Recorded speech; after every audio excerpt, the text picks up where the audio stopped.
Hello, I'm David Jones. I'm the Scout Executive for the Yucca Council, and we're going to talk about best practices for year-round membership growth. The Yucca Council had a great success last year. It was mainly because we had a model for long-term sustainability. With that, in 2006, we had about 3,000 youth, and we've grown it to over 5,000. So every year has been between 5 and 17% growth in the Yucca Council. Our staff accountability is along with our density, looking at density and total available youth figures, community by community, really helped us make that goal and following plan, of course. With me, I have Ernie Gonzalez, who is the Chief Operating Officer of the Yucca Council. He's the one that directed our 17% growth this year in traditional. Appreciate you, Ernie. Thanks, David. And why don't you tell us more about our plan? Sure, I'll talk about best practices for year-round membership recruitment. We were focused on growing the main thing, our youth. And we identified a market analysis of our geographic area, looked at our total available youth, our density, which was our impact, identifying all elementary schools within our service area, looking at our current charter partners, our council resources, our membership growth plan, and what we wanted to do for 2011. Year-round recruiting was key. We couldn't just do it in one season. It had to be several seasons and all of us working together as a team.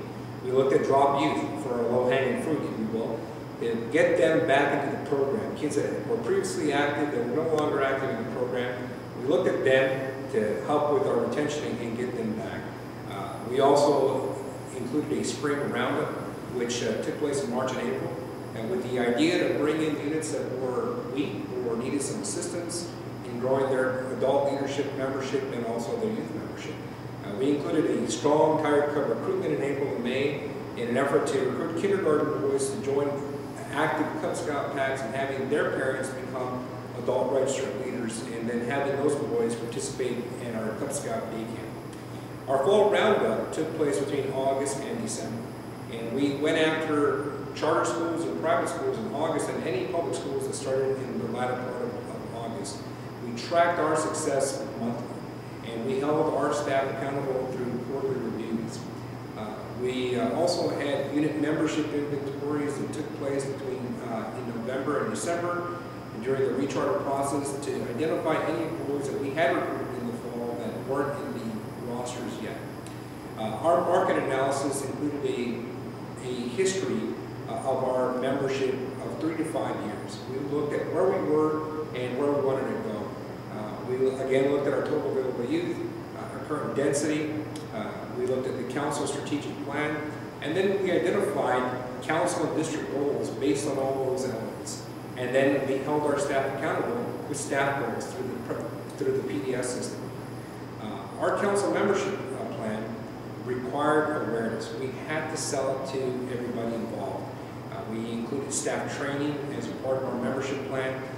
We had stronger support material, and we made quite an investment in flyers, posters, and stickers and yard signs following the council's membership branding standard.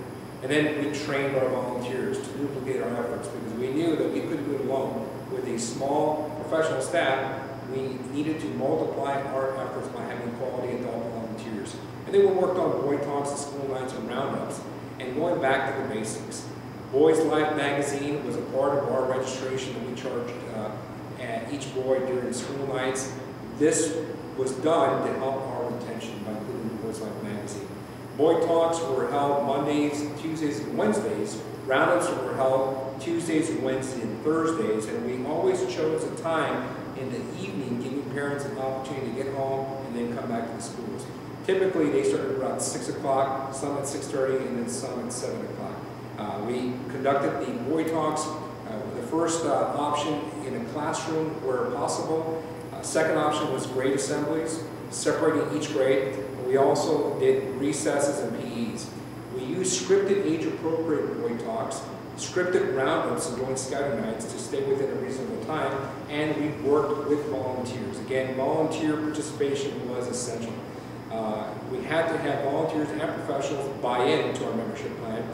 We had training and awareness, marketing and promotion, commitment and discipline. We executed the plan, and we track and promote our success. David, let's share our results. Yeah, the Yucca Council had great results, 17.4% traditional membership growth, 26.1% total overall, including Learning for Life.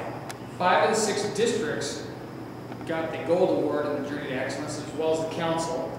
And I want to emphasize one thing is that I believe that any council can do this by looking at their communities, community by community, and actually using their density and TAY figures and going after every elementary school.